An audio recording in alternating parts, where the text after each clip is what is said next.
To the officers, board of directors, and members of the Portuguese Historical Center, please accept my gratitude for this award of maritime achievement. This event offers me the opportunity to thank you for the care and love of the Tuna Clipper Memorial on Shelter Island. Also, we'd like to thank you for supporting the self-publishing effort of Harold Medina and myself in selling our book, The Tuna Porpoise Controversy. Harold and I thought it was extremely important for the general public to know what the tuna fishermen did in developing procedures and gear to fish tuna porpoise schools effectively and responsibly. To thank you also for your recognitions and support of the World War II Memorial at Tuna Harbor. This is where the involvement of 52 tuna bait boats as Navy and Army vessels during World War II is described. As you know, 21 of those vessels never returned again to fishing tuna. And how in the early days of the Battle of Midway, the vessel Triumphal was lost, with heavy loss of life as well, and also the disappearance, the strange disappearance of the vessel Yankee with its crew. And of the dramatic delivery in November 1942 by the Paramount and the Picarodo of a special cargo of frozen turkeys and fixings to the troops fighting on Guadalcanal. This presentation of the award also gives me an opportunity to challenge the Portuguese Historical Center to work with other groups to give recognition to the many historical achievements of the U.S. tuna fleet. I have a long list of suggestions, but I want to at least point out what I consider two important events. In June 1911, 100 years ago, the first cannery built for the express purpose of canning albacore tuna commenced its operation in San Diego. The name of the cannery was the Pacific Tuna Canning Company, very appropriate name. I think the Portuguese Historical Center should undertake an effort to have this important historical fact about the Pacific Tuna Canning Company be properly recognized by the Port and City of San Diego. To conclude, I would like to say that the most significant accomplishment of the U.S. tuna purseine fleet, this fleet during the period 1959-1980 was to develop a new way to fish and preserve tuna, a way that allows a purseiner operated by just 20 men or so to annually produce enough frozen tuna to be processed into about 1 million cases of tuna and related products. Assuming that the average individual in the United States consumes about 9 cans of tuna a year, this means that 20 men provided enough canned tuna annually for about 5 million consumers.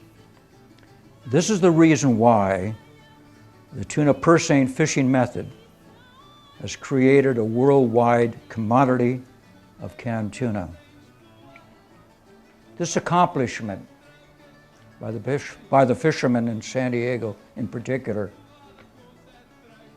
people of your heritage, should be recognized and honored by the members of the Portuguese Historical Center.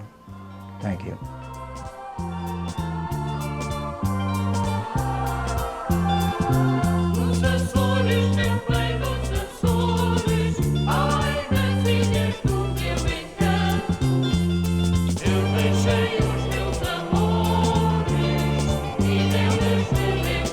Bill and I would like to thank the Portuguese Historical Center for this honor today, honoring us with two other legends in the industry, Augie Philando and Cristiano de Rosa.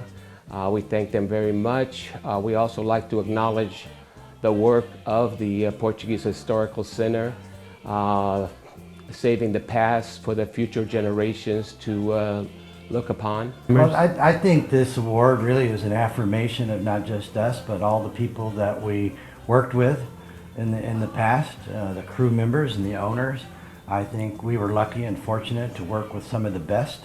I think they're very professional, and specifically there's an Italian. I know this is Portuguese historical, but actually Mr. Kutri, at one time he had 7 boats that unloaded for Starkist. He was the biggest producer at Starkist at that particular time.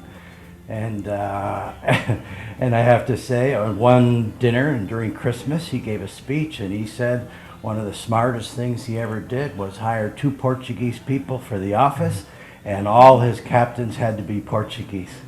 And I'm not taking nothing away from Gino Guidi, because he was one of the first people we also work with. And him and his wife was 2 of the nicest people we ever met. But you know, with Kutri and his partner Joe Finette and Cosmos, we were hired originally with Joe Medina, and so we worked with Carolyn, Ralph, and Evelyn Silva, who's also a legend here at the hall. I also say thanks to Joe Da Silva. Smoothie's not here any longer. Without him, we couldn't be where we are today.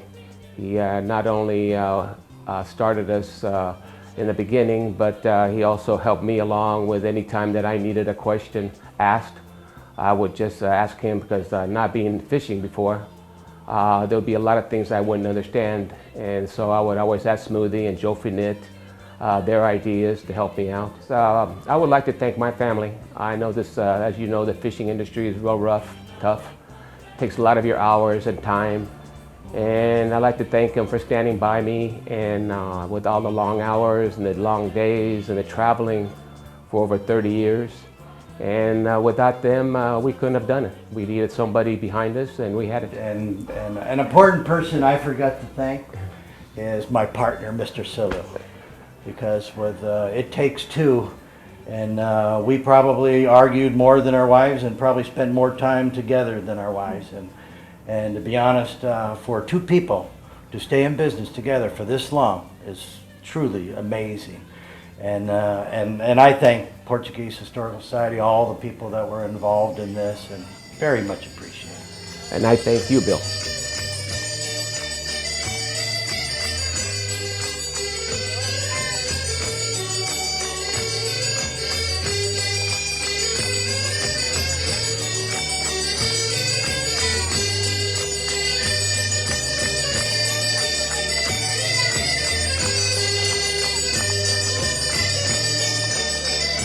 Good evening, ladies and gentlemen. My name is Evelyn Feliciano. On behalf of my parents, Cristiano and Evelina de Rosa, I'd like to thank the Portuguese Historical Center and all of you for being here this evening on them receiving their Humanitarian of the Year award.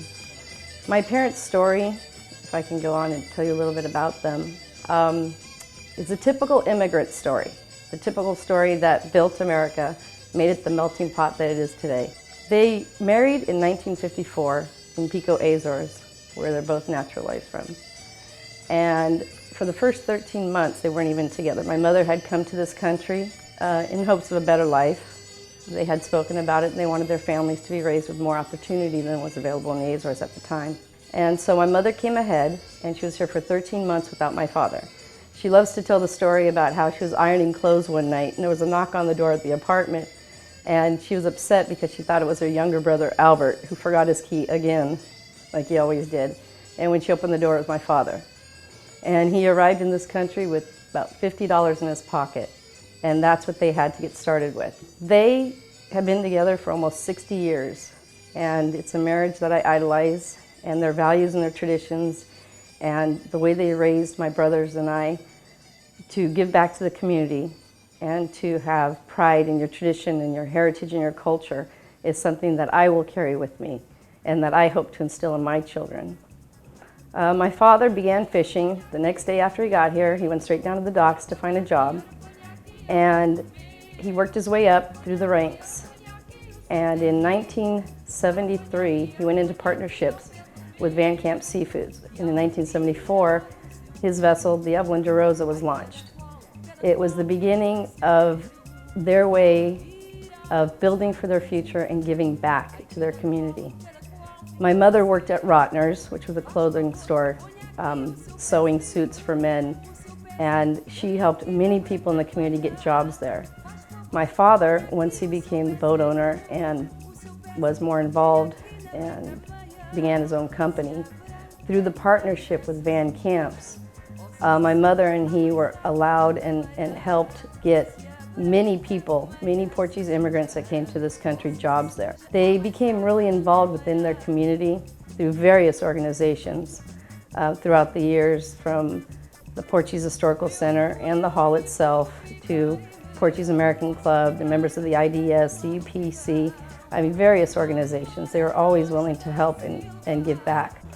In 1985, they were the presidents of the Festas de Sant. They were the festeiros in which I was queen. I had the honor of being queen. They were the 75th Festa presidents.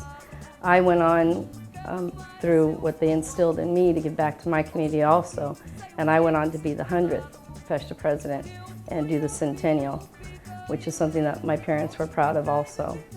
They helped found the Filarmónica Unión Portuguesa de San Diego in 1998, which was a dream that my father had of seeing a traditional Philharmonic band from the Azores here in the States, in San Diego.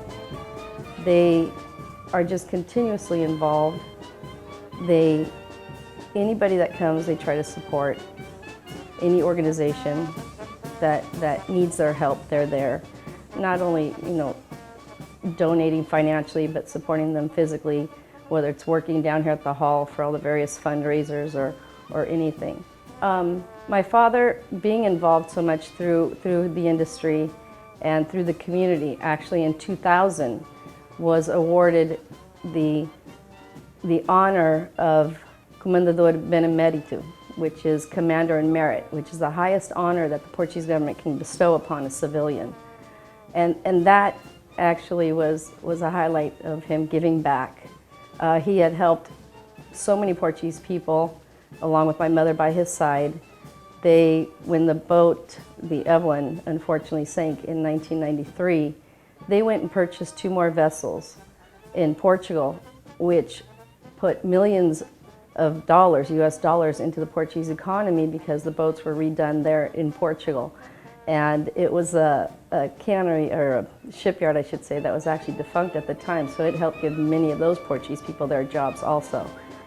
The definition of a humanitarian is a do-gooder and someone that helps to the welfare of the community, and that's something that my parents definitely are.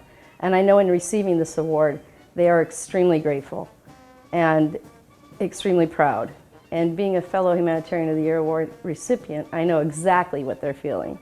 It's humbling, it's an honor that you can't even describe, and that the Portuguese Historical Center bestowed it upon them, they are so grateful for. So on behalf of myself, my brother Chris, and my brother Larry, I want to thank the Portuguese Historical Center and all of you for awarding them the 2011 Humanitarian of the Year award.